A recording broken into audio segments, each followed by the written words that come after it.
So welcome to the test review for ability tests. I know you're tired of hearing this, but just a reminder, these are not a substitute for ignoring the study guide. The study guide is the exhaustive list of things that you may be tested on, and the tests do draw from the lectures, the audio lectures, so if you haven't listened to the full audio lectures, I strongly suggest that you do that prior to the test. But also, some of the information is also being drawn from the books. So there is a textbook for this class, and if you see something in the study guide that you're like, I don't remember that being covered in the lecture, go to the glossary in the book, take a look around, and find that area and see if you can find an answer that way. It may be that I actually missed it, but often it's something that I just mentioned a couple sentences on, and the book has a lot more detail. So looking at ability tests, we specifically mainly focused at intelligence, and we kind of talked about the history.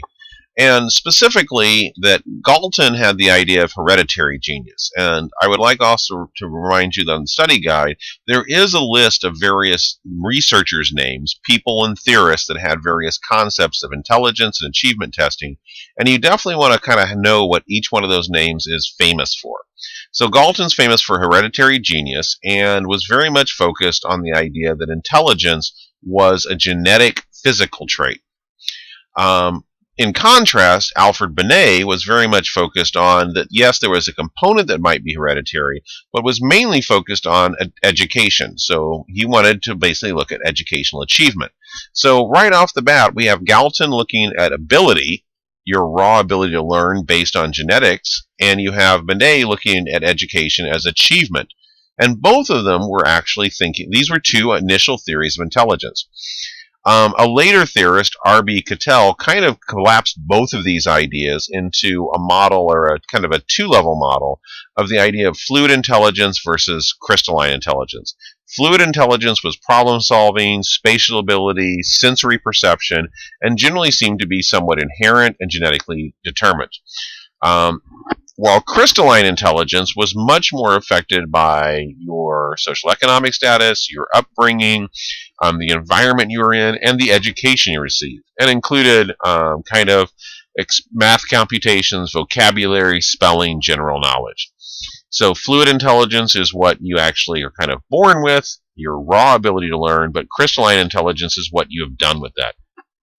And this theory also kind of has a built into it this kind of idea of a multiplicative function of fluid intelligence plus crystalline intelligence, which means that basically the more you have of one or the other influences each other in a multiplicative fashion.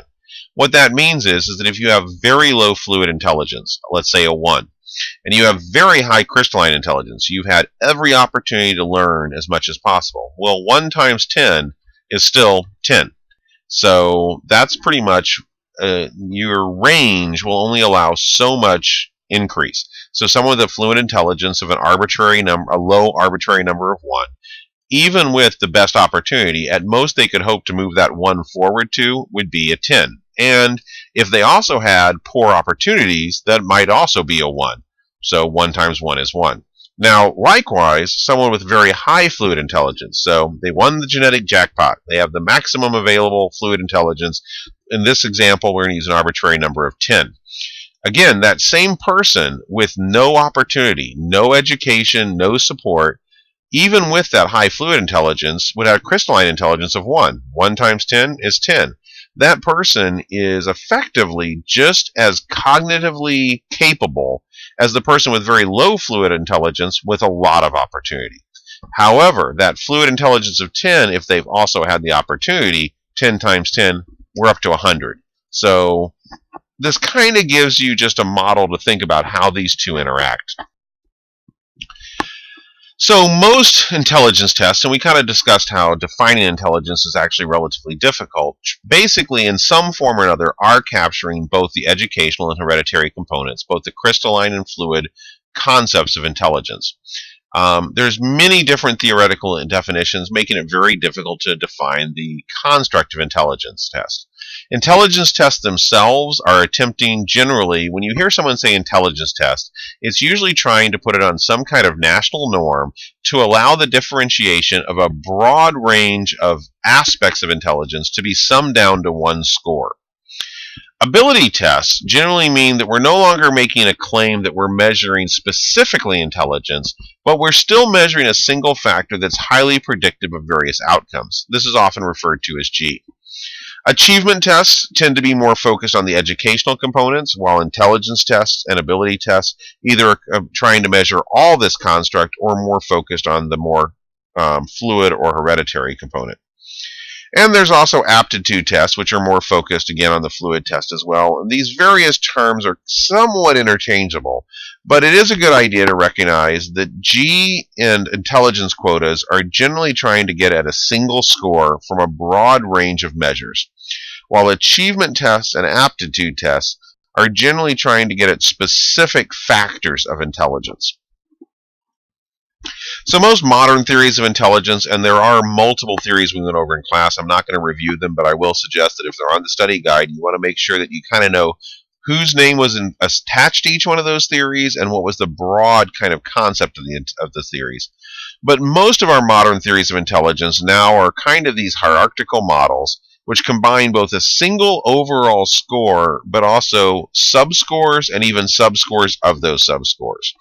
So we might have an overall score, 3 broad subscores, and each subscore then having additional subtests that make up this construct of G or intelligence. One of the other things we discussed about in class was the Flynn effect. And this is kind of also showing the idea of fluid versus crystalline intelligence. So if fluid intelligence is genetic, then we know that genetic changes, especially in a large population that is not reacting to a major change in the environment, is fairly slow.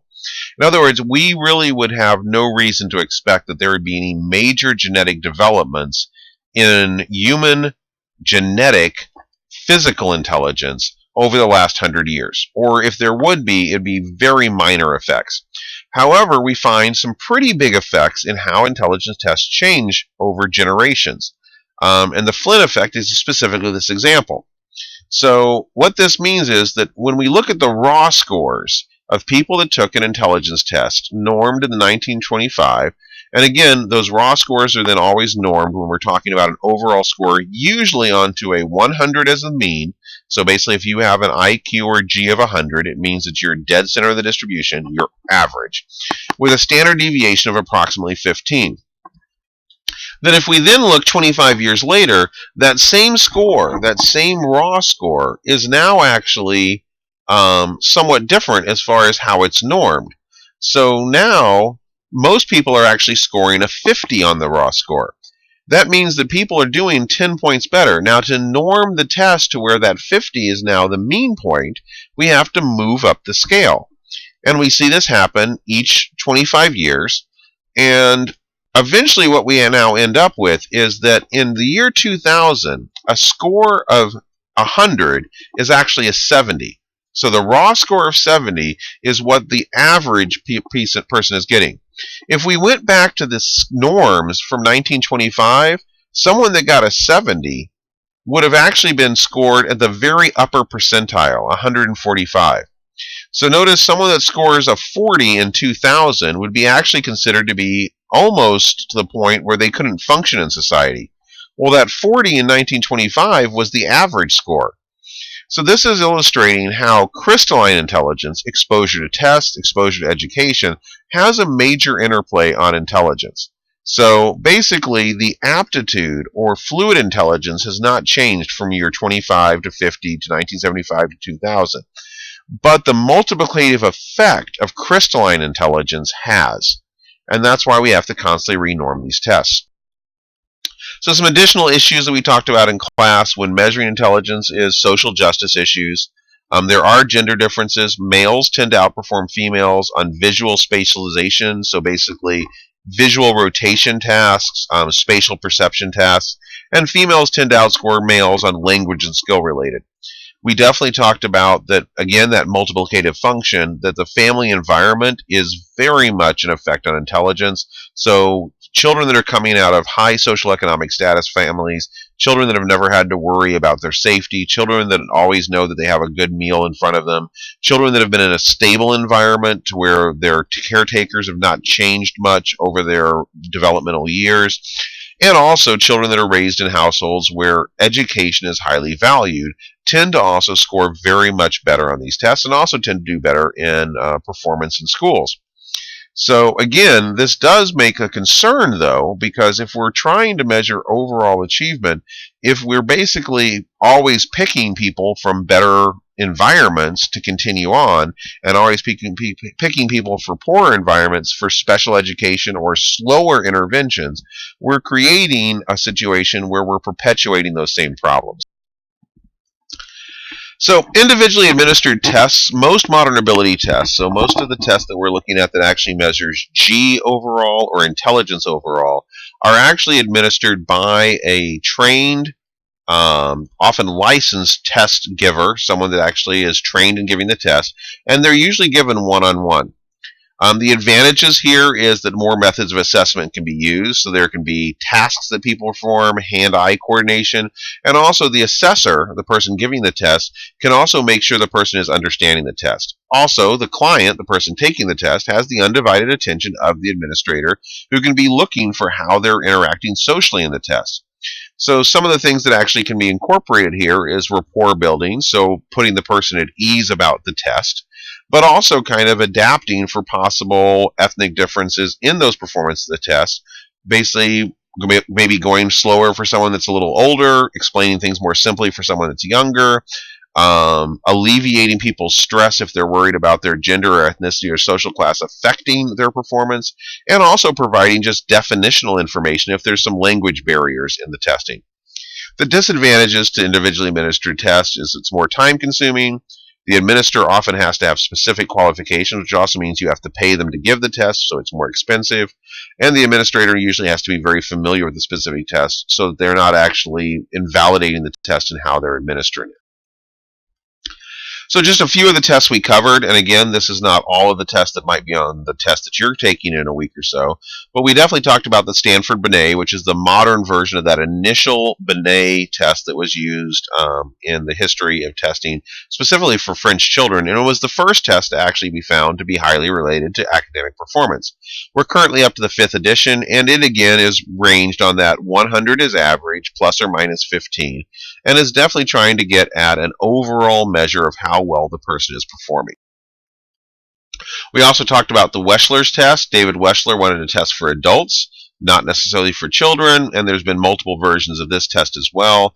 Currently, the Adult Intelligence Scale is on its 4th edition, the WAIS-4, published in 2008. And again, it is a hierarchical model. You get one overall score, you get sub-scores, you get sub-factor scores.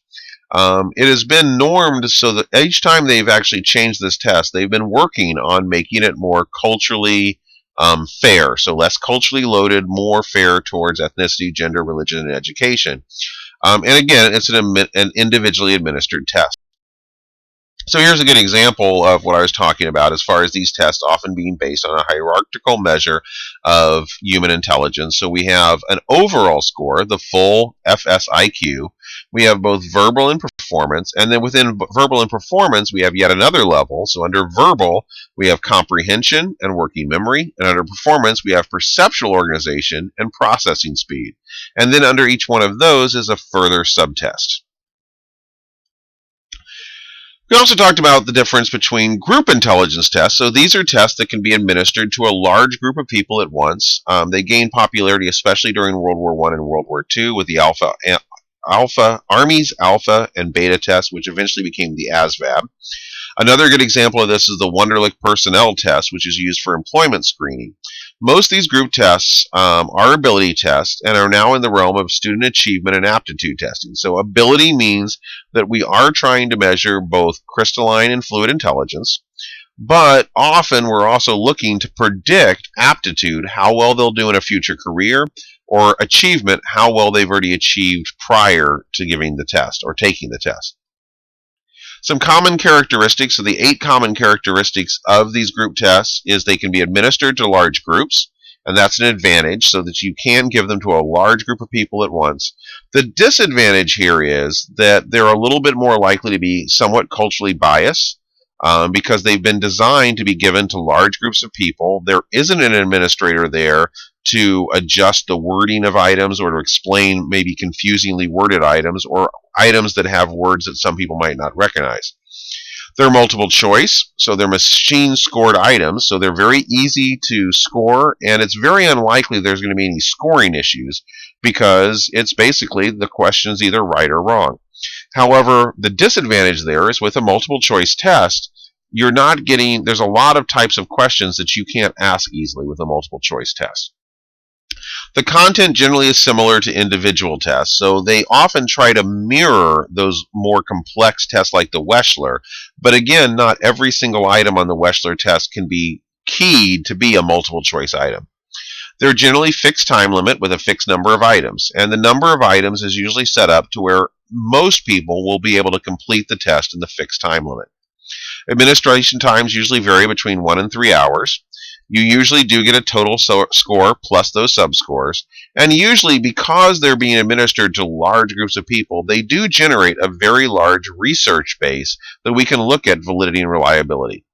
And again, the primary purpose of these is solely for prediction purposes. So these kind of tests are usually going to be used to make cutoffs for who's going to get into college, who's going to get into grad school, who's going to be hired for a job. So these are the 8 common characteristics that we find across all of these different types of group administered intelligence tests.